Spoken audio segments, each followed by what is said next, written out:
If you've been feeling frustrated lately because you feel like you're doing everything right in terms of your diet and exercise, but you're still not losing weight, this video can help you pinpoint exactly what it is that you might be missing in order to reach your weight loss goals. I hope you watch today's video in its entirety because there's really only one way to lose weight in a healthy way, but there are a million ways to get it wrong, and I wouldn't want you to miss that one thing that you might be doing wrong. Today I'm going over everything I've learned from the weight loss professionals in the industry about how to lose weight, how to know if you're truly in a calorie deficit, and if not, what to do about it.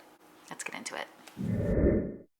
I think most of us understand that in order to lose weight, you need to be in a calorie deficit consistently and in a long enough period of time to see results. But we can easily get this wrong in a few different ways. One is our mindset. 2 is calorie awareness. 3 is understanding nutritional labels. You guys, these things are so tricky and marketing can really mess up your calorie tracking. So we're gonna get into those details. And of course, there are some medical reasons. Now, the first thing that I want to talk about is your mindset. This isn't going to be the traditional think positive, be disciplined, the usual things that you hear. This is a reason why 99% of people fail on their calorie deficit, their weight loss journey, or they're successful and then they gain it right back. So it's the mindset that drives your habits and consistency, and your consistency that drives your results. A common mistake people make is having an all or nothing attitude.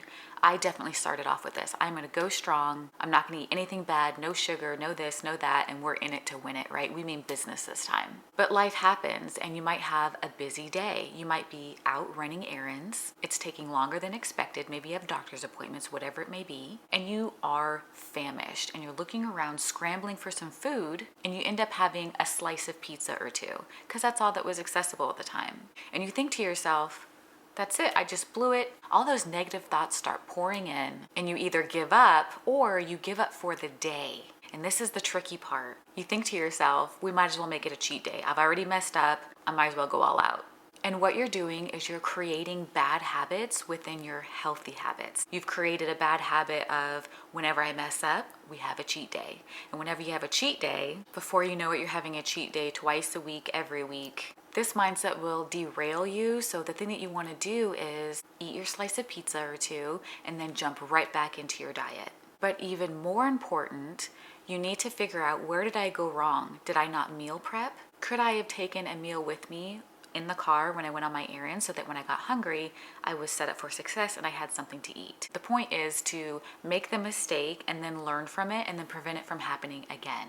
That's the proper mindset. It's okay to fail because nobody's going to be perfect, but what are you doing about it moving forward?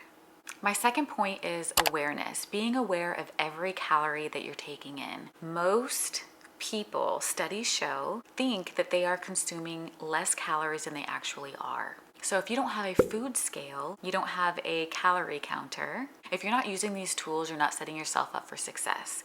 And I know people are like, that's so tedious, I don't want to count every single calorie. But the thing is, if you don't do that, you don't know if you're truly in a deficit. You can't think to yourself, oh, well, it's fruit and vegetables and protein. I'm eating very little carbs. I'm eating clean. Therefore, I'm not eating very many calories. No, you could still be eating in a calorie surplus, eating all whole foods that are clean.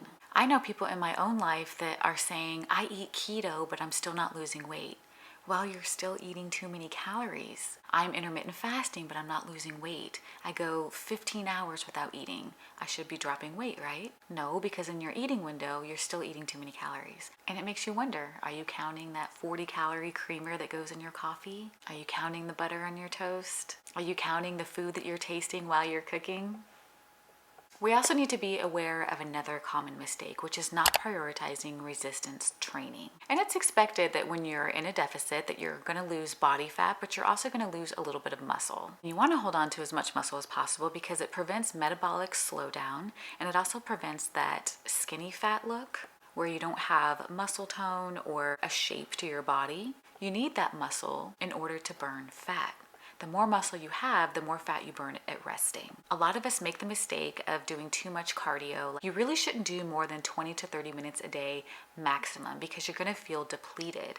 And the more cardio you do, the more hungry you're gonna get, and the more food you're going to eat after your workout. You're gonna be famished, your body's gonna be looking for energy, and I'm not including walking. You can of course walk your dogs, walk outside, but you're not gonna wanna go hiking and do things that are going to expend a lot of energy. Studies have shown that when people eat higher protein, they feel more satiated and they end up consuming less calories. It is the single most important nutrient for weight loss. Definitely track your protein so that you can feel full, satisfied, and it'll make your calorie deficit less miserable, because being hungry is the part that we all hate, right?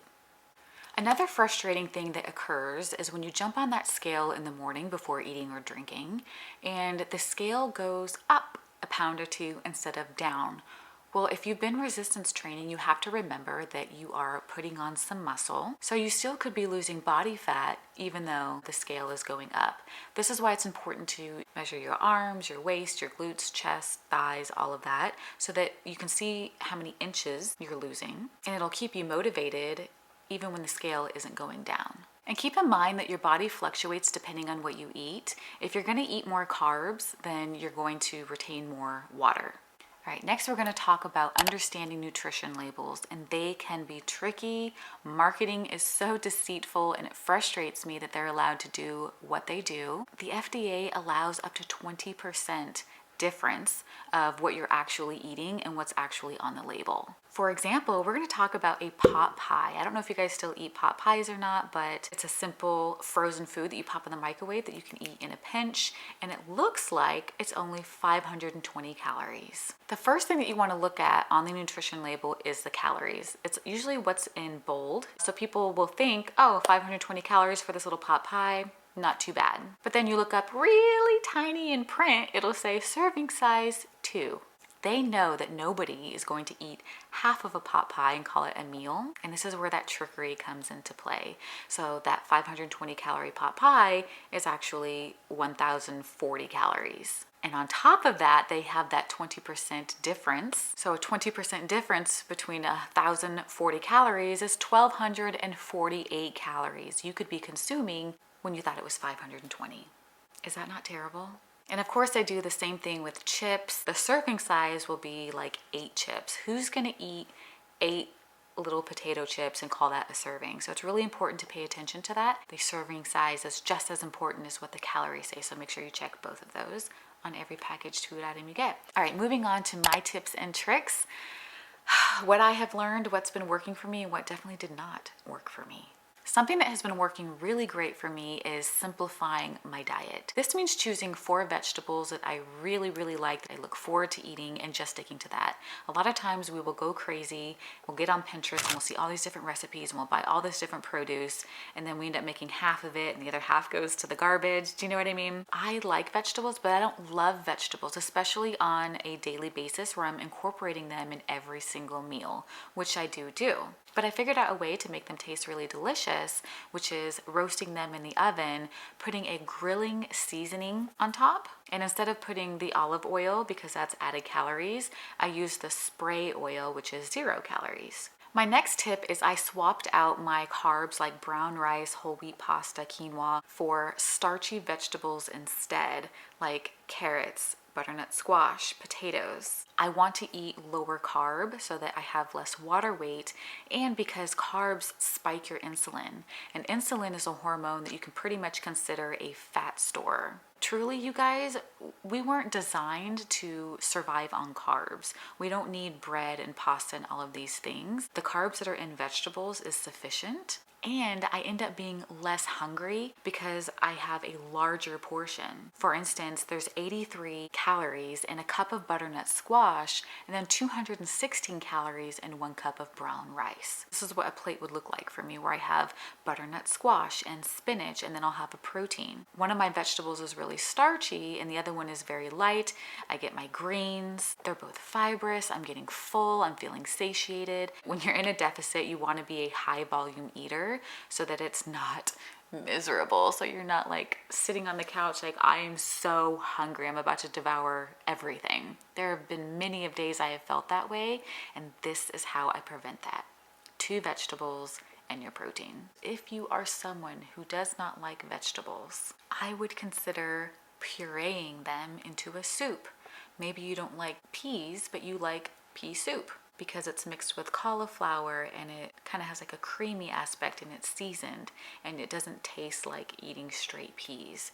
Mixing vegetables with things like cauliflower that doesn't have a lot of flavor, you can put cauliflower in your smoothies to make them thicker, more nutrient dense, more satisfying, more volume of food, and you won't even taste it. Cauliflower is one of those things, like when you put spinach in your smoothie. Remember when people first started doing that way back in the day and they're like, oh my gosh, like that's so gross. But then you tried it and you're like, oh, I don't even taste the spinach. Same thing with the cauliflower. You can make carrot soup, potato soup.